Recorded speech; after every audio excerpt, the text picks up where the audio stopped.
So welcome sa ating Morning Revival Preview at panibagong linggo na naman tayo.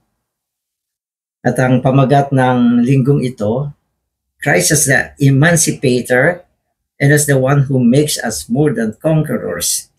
So pag sinabi natin si Kristo ang Emancipator natin, siya yung tagapagpalaya sa atin. Nagpapalaya siya. At pwede natin sabihin, yung siya bilang Emancipator, nagkakalag din ng ating mga gapos kung saan tayo ay mga nagapusa, na bilanggo, nasadlak, na hindi tayo makalabas, siya ang nagpapalaya sa atin. Kaya ang Emancipator ay ang taga-pagpalaya. At magbabasa na tayo para maintindihan natin ang mga ginagawa ng Panginoon upang tayo ay kanyang palayain mula sa mga negatibong bagay. So, ang schedule natin ngayon, mga kapatid, ay week 14, day 1, Monday. So, meron tayo rito mga magagandang Bible verses. So, yung unang Bible verse ay Romans 8:2. For the law of the Spirit of life has freed me in Christ Jesus from the law of sin and of death. So, maganda ang pagka-compose nito. Sinasabi niya rito, yung batas ng Espiritu ng buhay. Sa Tagalog, yung batas kautusan eh. Pero hindi naman talaga eksaktong kautusan to. Ito ay batas. So, batas ng Espiritu ng buhay ay pinalaya tayo in Christ Jesus. So, maganda yung siningit niya. Nilagay niya yung in Christ Jesus. Nang ibig sabihin nito, kapag tayo ay kay Kristo Jesus, yung kautusan ng Espiritu ng buhay, gagawa siya ng pagpapalaya. Kaya kailangan naka-in-touch ka, nakikiisa ka. Okay, nahihipo mo si Kristo. Nasa Kanya ka. Kapag ikaw ay nakiisa kay Kristo, gagawa yung Espiritu ng buhay. Gagawa siya sa pamamagitan ng batas upang palayain niya tayo mula sa batas ng kasalanan at kamatayan. So, yun yung magandang explanation. Kaya, upang maranasan mo yung kapangyarihan ng batas ng Espiritu ng buhay, kailangan naki-Kristo Jesus ka. Kaya, ang responsibilidad natin, hipuin ang Panginoon, manatili sa Panginoon, makiisa sa Panginoon, at hayaan natin yung batas ng Espiritu ng buhay na gumawa ng pagpapalaya sa atin mula sa kasalanan at kamatayan o mula sa batas ng kasalanan at kamatayan. So maganda yung yung sequence niya. So ano ito? Pagpapalaya, di ba? Freed, ginamit niya yung salitang freed, ibig sabihin pinapalaya ka niya. Pinapalaya ka niya. Mula saan? Sa batas ng kasalanan at kamatayan. Si Satanas yan. Ibig sabihin, mahigpit ang hawak niya. At siya ay, ang kinatawan ni Satanas ay ang kasalanan at kamatayan na humahawak sa atin, kumukontrol sa atin. At upang mapalaya ka, kailangan bumaling ka sa Panginoon. Okay. Kaya yun yung in Christ Jesus. Pag bumaling ka sa Panginoon, gagawa yung batas ng Espiritu ng buhay para palayain ka, ilabas ka, kalagan ka mula sa batas ng kasalanan at kamatayan. Kaya sa verse pa lang, maintindihan natin na ang ating pinaka-goal ay laging hawakan ng Panginoon, hipuin ng Panginoon, maibaling sa Panginoon, makiisa sa Panginoon. So yan lang ang pinaka-susi ng pagpapalaya. Amen. So 16. The Spirit Himself witnesses with our spirit that we are children of God. 1 Thessalonians 5:17. Unceasingly pray. So siguro kaya niya siningit itong verse, unceasingly pray. Ito yung daan para manatili kang nakikiisa sa Panginoon. No. Sabagat ang pinakamainam na paraan din para mahipo mo ang Panginoon is to pray. Mag-pray ka lang. Tapos yung prayer, okay? ay upang ibaling tayo sa Panginoon, mahipo natin ang Panginoon, makiisa tayo sa Panginoon. So yan yung susi ng pagpapalaya. Romans 7:22 to 8:4 reveals Christ as the emancipator who by the law of the Spirit of life delivers the wretched man from the law of sin and of death. In 7:24, Paul cries pitifully, "Wretched man that I am, who will deliver me from the body of this death?" Okay, so yung si Paul na nagsabi nito. Sabi niya, "Wretched man that I am." Okay, isa akong abang tao. Sino ang makakapagpalaya sa akin mula sa katawan ng kasalanan? Ibig sabihin, nakita niya yung kanyang kondisyon. Hirap. Ibig sabihin, bilanggo ka sa kapangyarihan ng isang katawan ng kasalanan. At siyempre, kung may kasalanan, andyan ang kamatayan. Paano? Ibig sabihin, hindi niya alam paano siya mapapalaya mula dyan sa ganyang sitwasyon. Kaya ang totality niya, sinabi niya, abang tao. Wretched sa English. Napakalugmok na tao. Okay. Tapos sabi niya rito, the answer to Paul's question is presented in 7:25 and chapter 8 of Romans. So, nandiyan yung sagot. Paul had no condemnation because he experienced freedom from the law of sin and of death by the law of the Spirit of life. So, eventually, na-discover ni Paul paano siya mapapalaya. Ito ay sa pamamagitan ng batas ng Espiritu ng buhay. Sa pamamagitan niyan, mapapalaya siya mula sa batas ng kasalanan at kamatayan. So, yan yung introduction dito. Amen. So, tuloy natin. With the Spirit of life, there is a living law. This living law is a living person. The triune God process in Christ and dwelling within us. The law of the Spirit of life is the triune God in Christ who has passed through the process of incarnation, crucifixion, resurrection, and ascension, and who has entered into us and become not only our life, but also our law. This living person, as the law of the Spirit of life, frees us from the law of sin and of death in Christ. Amen. So binanggit yung Spirit of life, there is a living law. So ang Espiritu ng buhay, okay, ay merong patas, meron siyang patas. Ang sinasabi rito, yung pinaka, okay, kasi yung buong terminology niya, law of the Spirit of life. Yung law dyan, sabi niya, ay isang buhay na persona na tumutukoy sa naprosesong tres unong Diyos na dumaan sa kapanganakan, sa pagkatao, na buhay, napako sa krus, nabuhay na muli, at naging espiritu, nagbibigay ng buhay. So yan yung law. At sa kabuuan naman, the law of the Spirit of life ay tumutukoy sa tres unong Diyos na naproseso at nakikristo ngayon bilang espiritu. Kaya sa kabuuan, ang term na ginamit dyan, law of the Spirit of life in Christ Jesus. Yan ang puwersa, lakas, kaligtasan, okay, pagpapalaya mula sa law o sa batas ng kasalanan at kamatayan. Paano ka mapapalaya? Kaya mo bang palayain yung sarili mo? Hindi natin magagawa yan. Paano natin mapapalaya yung sarili natin? Okay? Yung sin and death dito, si Satanas na nakapasok sa atin, na nandyan na siya eh. Paano ka mapapalaya dyan? Eh, nandyan na siya sa loob natin.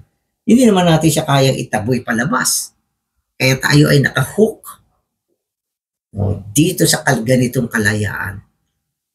Ay dito sa ganitong sitwasyon. Kaya si Paul umiiyak. Sabi niya, body of sin, sabi niya. Isang katawan ng kasalanan. Paano ko mapapalaya? But eventually, na-discover niya, meron. O meron pala. No? At yun ay ang batas ng Espiritu ng buhay na nadala rin sa kanya. So, dalawa ang nasa loob niya. Di ba? Isang, kautusan ng Espiritu ng buhay. Ano naman yung negative? Ito naman yung kautusan ng kasalanan at kamatayan. Sa kaubuuan, si Satanas yan. Yun naman, law, of the Spirit of life sa kaubuuan, ito naman ang Panginoon. So, dalawa ang nasa kanya. Pero maganda rito, syempre, mas powerful yung law of the Spirit of life in Christ Jesus. Kaya niya na palayain tayo mula sa body of sin. Amen. Amen.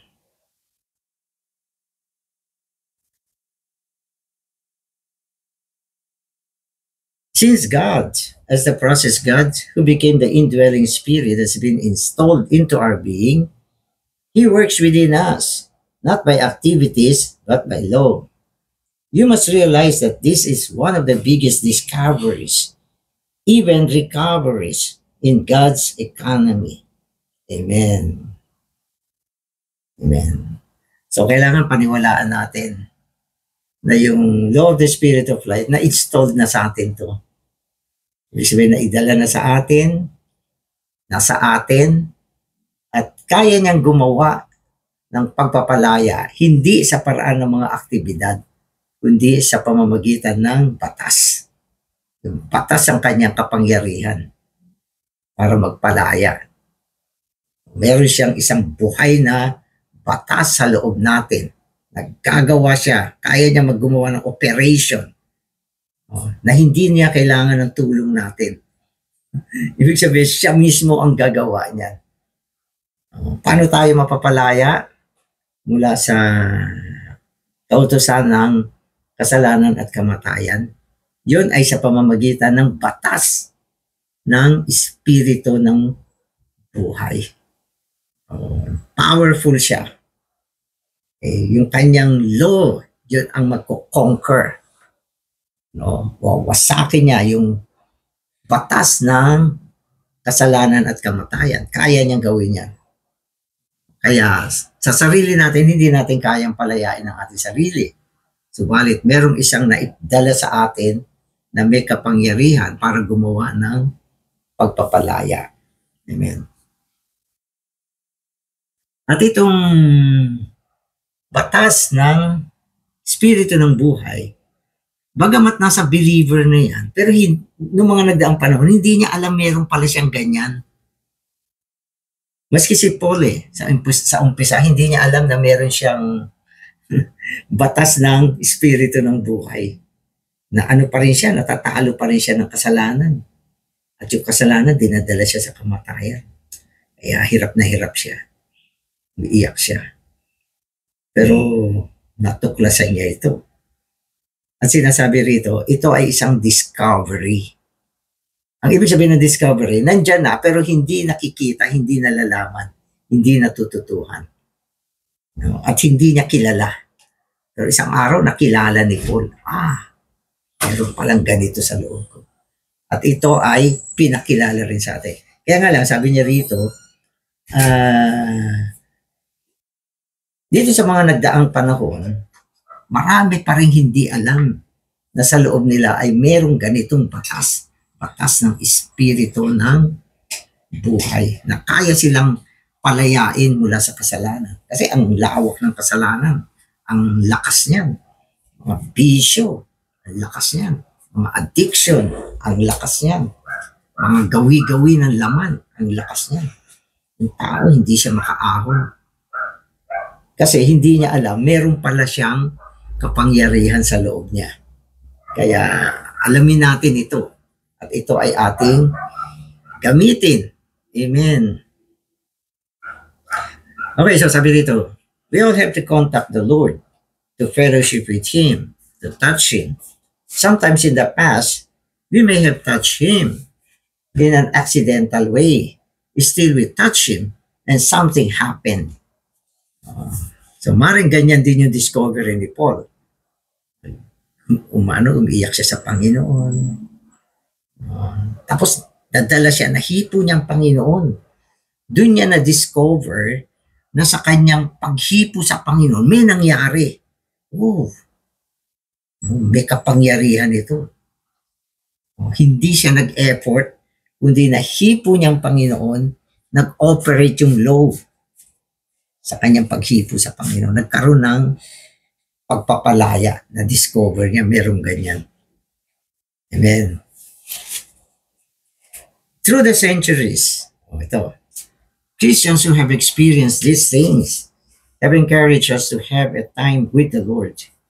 But the problem is this: when we get in touch with God and with this law by spending some time with God, right away we make up our mind to do things.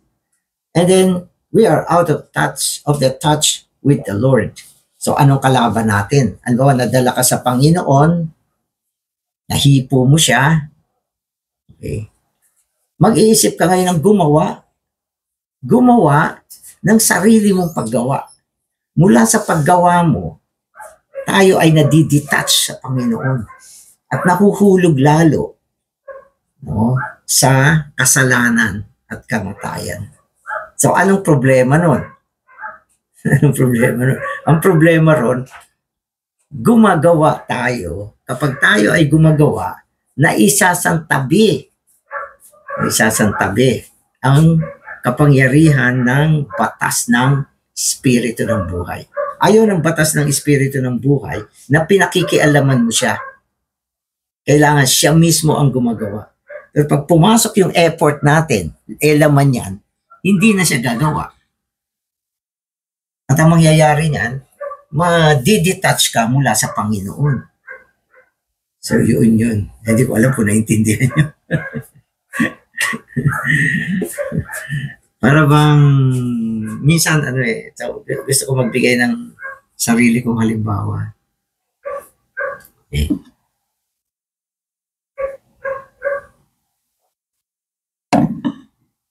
Ito. Halimbawa, okay, gusto nating magbasa ng Biblia. At minsan, nag-set tayo ng goal. Tatapusin ko yung buong Biblia sa loob ng isang taon. Mabuti naman yung goal na yan. Okay. Mabuti yan. At tuwing umaga, pupunta ka sa Panginoon, mag-enjoy ka sa Panginoon. Nananalangin, makaisa natin ang Panginoon. Naku, pag naka-in-touch tayo sa Panginoon, walang masyadong effort, nagbabasa tayo ng Biblia. Hindi naman natin masyadong pinipilit yung sarili natin, nagagawa natin yan. So yun yung ibig sabihin na napalaya tayo. Okay? Mula sa kasalanan at kamatayan o mula sa puwersa ni Satanas na pumipigil sa atin, okay, at nagdadala ng mga katamaran. So yun, napalaya tayo doon, kaya nakakapasok tayo. Okay. Pero minsan naman, mabigat ang pakiramdam natin. Hindi tayo makapasok sa salita. Pero pinipilit natin, nahihirapan tayo.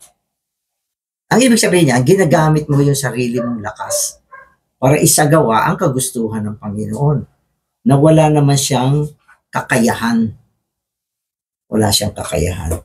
Pero nung hindi mo pinipilit yung sarili mong magbasa, magsikap, hindi mo binubuhat yung sarili mo, ang ginagawa mo lang, nag-enjoy ka sa Panginoon, kusang-kusang napakasigla ng ating pagdulog sa salita.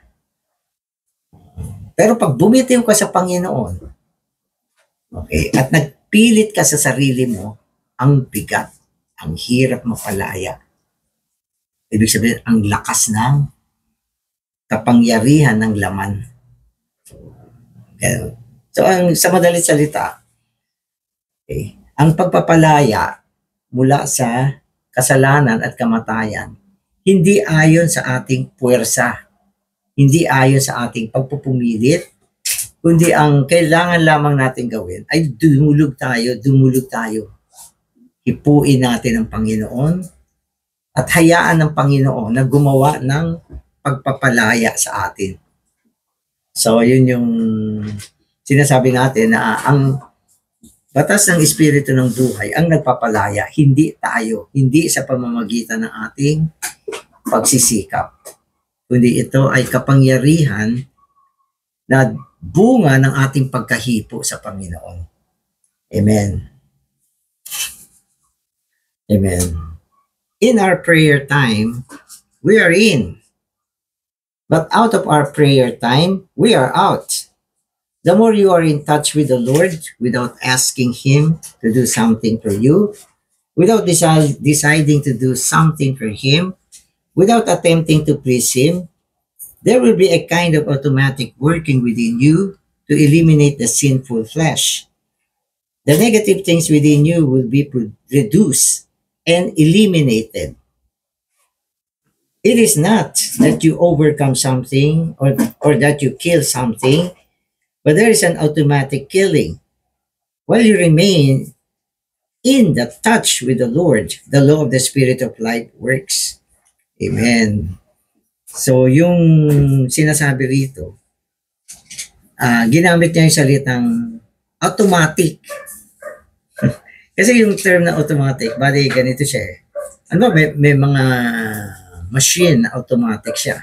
Ang nakalagay doon, pindutin mo lang yung push button na yan. Tapos gagawa na siya ng kusa. Hindi mo na siya kailangan tulungan. Mag-isa na siya. Ang obligasyon mo lang, i-push mo yung button. Automatic kasi siya. So, yun yung ibig sabihin ng automatic. Okay. Ngayon, sa law of the Spirit of life, ang button niya, okay, ay get in touch with the Lord. Kapag ikaw ay nadala sa Panginoon, automatic siyang gagalaw. Meron siyang puwersa na ilalabas ka niya mula sa mga negatibong bagay tungo sa mga positibong bagay ng Panginoon. Pero pag ikaw ang gumawa niyan, hindi mo pinabayaan na automatically gawin ng Panginoon, no, lalo kang malulubog. Lalo kang lulubog. Kaya huwag kang gumawa, huwag kang gumalaw. Oh Lord Jesus, sabi ba? Get in touch with the Lord. Okay. Kung ikaw ay mahina, nararamdaman mo, merong tustos ng pagpapalakas. Kung malakas yung laman mo, mararamdaman mo, merong pagpatay sa laman. No? At kung ikaw ay hinihilang pababa, para magkasala, nararamdaman mo, may isang puwersa na nagtataas sa iyo. So yun ay low. So ganun ang uri ng deliverance o kaligtasan o pagpapalaya na ginagawa ng batas ng batas ng espiritu ng buhay. Kailangan yun ang mapasukan natin. At sapagkat ito ay new discovery, mahirap din siya. Kasi tayo ay sanay na gumagawa. Kasi tayo ay namulat sa mga kautusan. Huwag mo gawin yan. Ito, gawin mo yun. No? Parang mga lahat effort by effort. Pero New Testament, hindi na siya kautusan. Kundi ang espiritu ng buhay, okay, ang batas ngayon na gumagawa para sa atin. Gagawa siya para sa atin. Hindi na tayo kailangan gumawa. Hindi mo kailangan i-adjust yung sarili mo. Hindi mo kailangan sikapin magpakabait ka. Hindi mo kailangan sikapin na huwag kang magalit. Hindi mo kailangan sikapin na huwag kang mag-isip ng masama. Hindi, yan ang direksyon natin. Ang direksyon natin, hipuin mo lang ang Panginoon. Makiisa ka sa Espiritu. Hayaan mo siya ang gumawa ng mga pagpapalaya. Hayaan mo siya ang magtustos. Hayaan mo siya ang pumatay sa mga negatibong bagay sa buhay mo. Wala kang gagawin. Makiisa ka lang sa Panginoon at manatili ka. At hayaan mo ang pagpapalaya na isagawa mismo ng Espiritu ng buhay. Dahil meron siyang batas na gagawin niya yan. So, Madaling sabihin, hindi ganun kadaling isagawa. Kasi hindi tayo sanay eh. Yung mga bagong discover na mga bagay, hindi ka masyadong sanay pa dyan. Kaya nga naalala ko eh. Kasi nauna ako mag-drive sa mga manual. Ang manual, hindi matic yan. Nagkakambyo-kambyo ka dyan. First gear, second gear, third gear, clutch dito, brake doon. Ganon. So, ganon yung paa mo. Para patakbo mo yan. Manual yan eh. Noong nagmatic ako, yung paa ko, yung kaliwa kasi clutch, gumagalaw pa rin. Parang naghahanap ng clutch. Hindi sanay. Tapos yung kamay ko lagi nakahawak doon sa doon sa cambio. Parang gusto ko siya ilipat sa primera, segunda. Hanggang unti-unti na nasanay na rin ako. So, yun yung life natin. Kaya kailangan i-adapt mo yung bagong paraan ng Panginoon. Na ang deliverance ay sa pamamagitan ng batas ng espiritu ng buhay. Ang kailangan mo lang, get in touch with the Lord. Hindi mo kailangan gumawa. Huwag mo nang pigilin yung temper mo, yung galit mo. Kusa na siya mamamatay, mawawala pag nahipo mong Panginoon. So yun yung ibig sinasabi dito.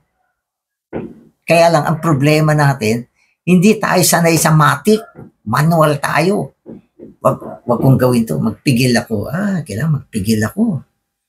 Magtimpi ako. Mag-exercise ako ng mga self-control. Oh, yung manginginom. Ayokong uminom.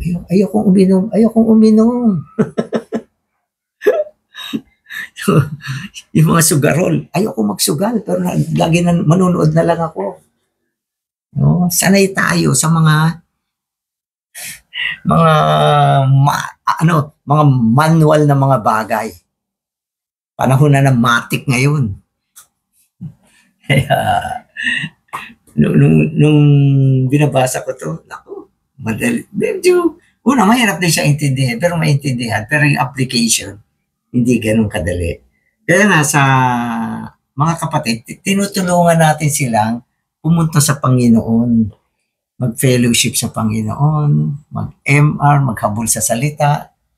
No, hindi na natin ginagamit masyado yung, wag kayong uminom. Wag kayong, magbisyo.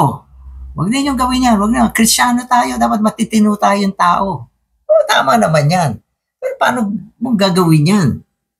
No, mas malakas ang kapangyarihan, ang batas ng kasalanan. No? At ito ay nagdadala ng kamatayan sa buhay ng tao. Ang tanging paraan para mapalaya tayo dyan ay sa pamamagitan ng batas ng espiritu ng buhay. At ang paraan para makagawa siya, dumulog ka sa Panginoon. Dumulog ka sa Panginoon. Makiisa ka sa espiritu. Kaya sa New Testament, hindi siya panahon ng law. Ano sinasabi sa New Testament? Ibuhay mo si Kristo. Lumakad ka sa espiritu. Dapat maging ayon ka sa espiritu. Wala nang nag-charge ng mga kung ano-ano pa. Sa Old Testament, wala pa kasi yung law of the spirit of life. Kaya maraming kautusan, maraming bawal, maraming at tayo nakagisnan din natin yan. Lumaki tayo sa religion. Bawal ito, bawal yan. Ang daming bawal.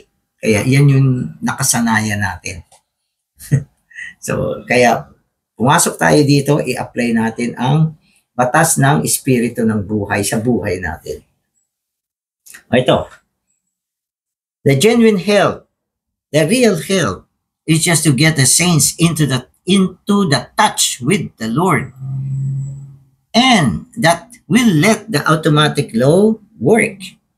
As the law of the spirit of life works in such a one, it will be reduced. It will reduce his problem, solve his problem, and kill some of his germs. This is the genuine health. Amen. So, kung may lumapit sa iyo, brother, may problema ako, lagi mainit yung ulo ko, ang dali ko magalit. Ano sasabihin mo? Paano mo siya tutulungan? Kung mo sabihin magbaong siya ng tubig na malamig, hindi makakatulong. kailangan turuan mo siya paano niya mahipo ang Panginoon. Yun lang. Yun ang genuine health. At yun lang ang pwede makatulong sa kanya. At maniwala tayo na kung siya nahipo niya ang Panginoon, mapapalaya siya sa bad temper niya. Diba? So yun yung sinasabi sa atin. Yan yung genuine health. Okay. The real health is to get into this touch with the Lord. That will cause the automatic law of the Spirit of life to operate within us. Actually, you cannot help others. Wala ka naman may tutulong. Wala naman tayo may tutulong sa Kanya. Diba? Kung ang isang tao may kahinaan, wala tayong magagawa dyan. Anong kaya mong gawin? Itong mundo, ang daming advisor. Tama, ang daming alam, ang daming mga pwedeng ituro. Pero kadalasan sila mismo bumabaksak din. No? Kasi ang tao, lahat tayo ay nahook, no, sa kautusan o batas ng kasalanan at kamatayan. Nasa tao yan eh. Kaya wala tayong magagawa sa sarili natin. Ang pwede lang natin gawin, bumaling sa Panginoon. Mahipo ang Panginoon at hayaan ang kapangyarihan ng batas ng Espiritu ng buhay ang siyang gumawa at gumawa ng pagpapalaya sa atin. Walang ibang daan, walang ibang paraan. Wala tayo magagawa. Wala tayong may tutulong sa mga kapatid tungkol sa kanilang kahinaan, maging sa sarili mo. Hindi mo kayang tulungan. Ang Panginoon lang ang may ganyang kapangyarihan. Kaya sinasabi sa atin sa umpisa pa lang, siya ang ating emancipator. Amen. We need to pray. Lord, I just come to touch you. I have nothing to ask of you. I do not even like to ask you to do anything for me. I just like to remain in touch with you. Okay, so tama naman. Wala ka namang isang prayer na pwedeng sabihin, Panginoon, ang init-init ng ulo ko. Alisin mo nga yung ulo ko. So hindi naman magwo-work yung mga prayer na alisin mo yung galit ko. Magwo-work din siya for the meantime, pero hindi yan yung salvation na hinanda ng Panginoon sa atin. Ang salvation niya ay ang pagbigyan natin ang batas ng Espiritu ng buhay na gumawa sa buhay natin, gumawa ng kanyang talakasan sa pamamagitan ng kanyang batas. Ang batas na nagpapalaya. Amen. Di ba? Yung batas ng gravity. Kapag tinulungan mo siya, lalo ka nahihirapan. Diba? Ito. Gusto ko bumaba ito. Ibababa ako. Ibig sabihin, bitawan mo na lang. Bababa na mag-isa yan. Kasi batas na yan eh. Maraming batas na ginawa ang Diyos sa buong sangkalupaan upang tulungan tayo. Dapat alam mo siyang gamitin. Di ba? Ano ba? Yung bola, may hangin yan. Pag yan ay binato mo sa baba, magbabounce yan. Hindi mo siya pwedeng, kailangan utusan na, bola, pag binato kita, mag-bounce ka. Hindi na kailangan. Kasi law yan eh. Yan ay law of bouncing. Kaya minsan nakita ko eh. Minsan natuwa ako, nagpaayos ako ng sasakyan. Yung isang mekaniko doon, nilip niya yung car. So mataas yung car. Tapos tinanggal niya yung gulong. Ang laki ng gulong. Eh yung mekaniko, ang liit lang niya. So tinanggal niya yung gulong. At syempre, sa pagbaba, hindi masyado mahirap dahil ginamit niya yung law of gravity. Hinila lang niya, pinabayan niya mahulog. Inalalayan lang niya, nahulog mag-isa. Pero nung ikakabit na niya, syempre, lalabanan mo yung law of gravity dyan. Itataas mo yan. At tingin ko, hindi niya kakayanin. Pero matalino siya. Alam niyo kung paano niya uli isinampa? Ginamit niya yung law of bouncing. Dribble niya yung gulong. Tapos hanggang doon tumataas-taas na. Chinimingan niya, sinabayan niya na isampa niya. Ang galing nito, sabi ko gano'n. Alam niya yung technique sa pamamagitan ng isang law. kung siya mismo bubuhati niya sa ibaba yon, yung liit niya na yon, kailangan may katulong pa siya. Eh wala namang tutulong sa kanya. Sabi ko, mabuti nandun ako. Sabi ko, paano niya kaya iakyat yun? Bigat ng gulong na yan, laki. Tapos nakita ko siya. Tinaas niya ng konti, binitang, tinaas niya ng konti, binitang. Maya-maya tumatalbog na yung gulong. Tapos pag isang talbog na mataas, sinabayan niya, iniakyat niya. Wow! Shoot! Na iniakyat niya. Ano yan? Law of bouncing yan. Kaya tayo rin ganyan. Na isang law of life na kaya kanyang i-deliver. Kailangan mo lang get in touch with the Lord. At mag-ooperate yung law na yan, yung power niya, para ilabas ka sa lahat ng mga kahinaan. Lahat ng pang-aalipin ni Satanas. Lahat ng mga bagay na ginagawa niya sa buhay natin, hindi tayo makakalabas yan. Yung buong mundo, lahat ng tao, hawak niya kanyang kapangyarihan. Purihin ang Panginoon. Merong law of the Spirit of life in Christ Jesus who freed us from the law of sin and of death. Discovery ni Paul. Amen. Kaya i-apply natin siya. Amen. Salamat Panginoon. Ikaw ang aming emancipator. Ang isa na may kakayahan upang kami palayain mula sa kautusan ng kasalanan at kamatayan. Puri ka namin Panginoon. Turuan mo kami na lumapit sa iyo, manatili sa iyo, upang kami rin ay maging mga pagpapala sa iba. Salamat Panginoon. Amen.